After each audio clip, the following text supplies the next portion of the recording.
What's going on, guys? Coach Matrix here from Modern Performance Center. Bring another Whiteboard Wednesday. Today we're talking about journaling and how we should put it on paper, journaling and goal setting for optimal athletic performance. So here we go. So what is journaling? Essentially, it's tracking or summarizing one's daily tasks and feelings. It allows us the chance to provide some self-feedback, both positive or negative. So for example, a lot of people will journal about work, school, their sport practices, their games or competitions, etc. And what we're looking to see is what they did, the tasks they completed, and most importantly, how they felt about each day, and getting that emotional feedback.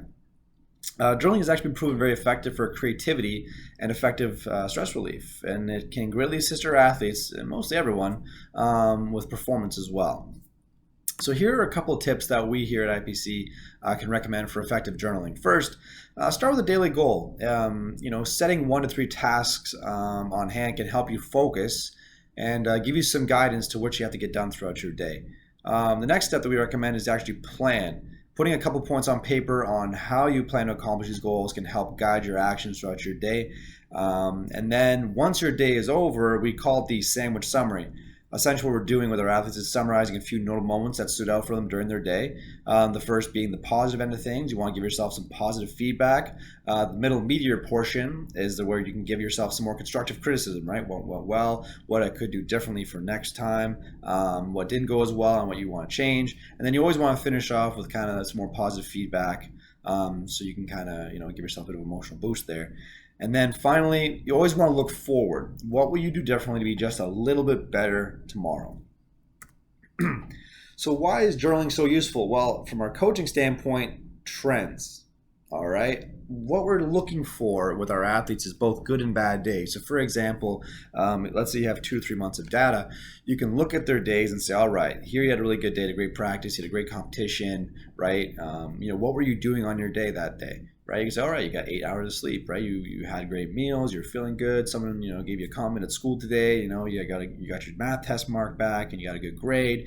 And we can see, all right, what did you do on that day that could have potentially led it to being a better day? Was it how you slept, how you ate, how you interacted?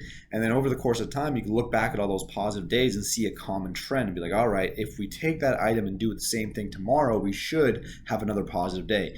Vice versa, if we see some negative actions and say, all right, this is a bad day, bad day, bad day, you can look at those trends and say, all right, what was commonly happening? Oh, you didn't get enough sleep, or you had a bad day at school, or the weather was bad, or whatever. And you say, all right, if we see those negative items and we're seeing a negative trend, maybe if we reduce 1 or 2 of those common items, we'll see an improvement and perhaps an even better day coming up. All right. So the biggest thing with journaling is we have to get some data, is we want to see some trends.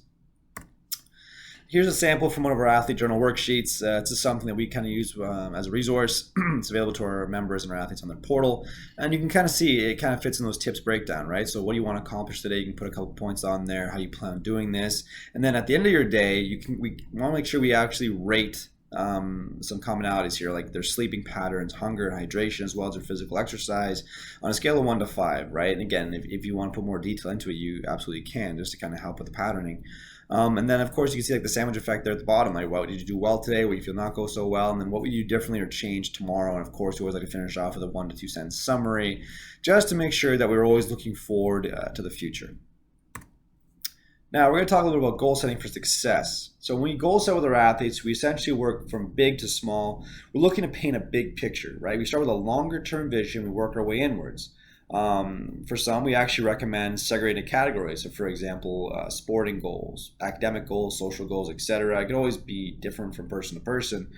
And once we kind of have those goals on paper, we want to also make sure we list potential obstacles or challenges. And we don't want to be naive here. We want to be very realistic and say, okay, here are some long-term goals and short-term goals. What do we see being a potential issue when we come across these goals? And then, of course, once you brainstorm potential obstacles, we want to make sure that we have an idea or maybe formulate a potential plan to overcome those challenges, right? So, all right, if I see this being an issue, how can I prepare myself to be better equipped to handle that issue? And of course, we want to make sure that we're very open-minded and we have ourselves the freedom to adjust our goals or plans as needed, right? Write your journal in pencil, not pen, right? We want to make sure that just like our workout plans, we let it breathe, and it's a living, moving organism, right? So maybe your perspective on things change or your goals change. Well, we want to make sure you have the freedom to actually, make that change yourself, right? Have that initiative. So be prepared that, nothing's set in stone. Have the freedom and give yourself the freedom to adjust your goals or plans as needed. Again, here's another sample from a goal setting sheet that our athletes can use. You can see on the column on the left there, we have our segregated categories: sport, social, and academic. And of course, you can see how we work from big to small, going there. So we have a long-term goal, and then we have our monthly and our 6-month plan or yearly plan. And of course, we want to figure out a little more deeper issues. We can say, hey, why are you doing this? Like, what is your why? And of course, the barriers and issues you can see there in your plan. Now, of course, once we have our athletes fill the left column there, like what they want to do, we always recommend that using the right column, we write out how they plan on doing it. So for example, short-term goal 1 there and the different categories, just a couple of brief points like, all right, here's what you want to do. How do you plan on, achieving that goal? Like what is like going through your head there? You can kind of lay out some groundwork to maybe give yourself a better, idea and a map essentially to get to where you want to be. And we do that with all our short-term goals and of course our long-term goals as well, right? So again, just a couple items that can kind of help our athletes be a little more successful and give them a better roadmap to what they want to achieve. That's it for this Whiteboard Wednesday, guys. Thanks for tuning in. As always, if you have any questions, don't hesitate to email us, info@ironperformance.ca, or check us out on all social media platforms, Facebook, Twitter, and Instagram. Until next time, take care.